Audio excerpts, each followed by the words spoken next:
दोस्तों अफगानिस्तान के खिलाफ दूसरे टी20 मैच में आयल विराट कोहली के तूफान।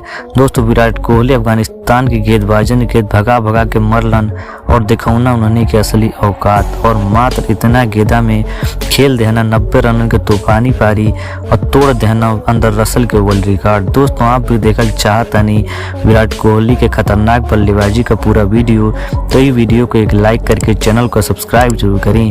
दोस्तों जैसन कि आप सभी लोगों के पता बा, भारत और अफगानिस्तान के बीच में 3 टी20 मैचन के शुरुआत हो चुकल बा, जेकर पहला मैच 11 जनवरी के खेलल गईल और ई मैच में अपन भारतीय टीम अफगानिस्तान टीम के 6 विकेट से हरा दिलस और ई टी20 सीरीज में अब भारतीय टीम 1-0 से आगे हो गईल बा। और अब दूसर का टी20 मैच 14 जनवरी के शाम 7:30 बजे से खेलल जाई, लेकिन ये मुकाबला शुरू होके से पहले मैदान पर बाउंडर देखे के मिलल हमें विराट कोहली के।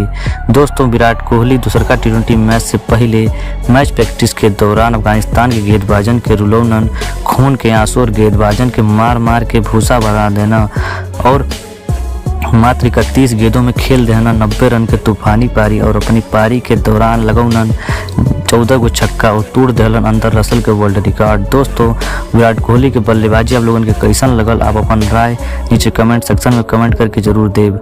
धन्यवाद।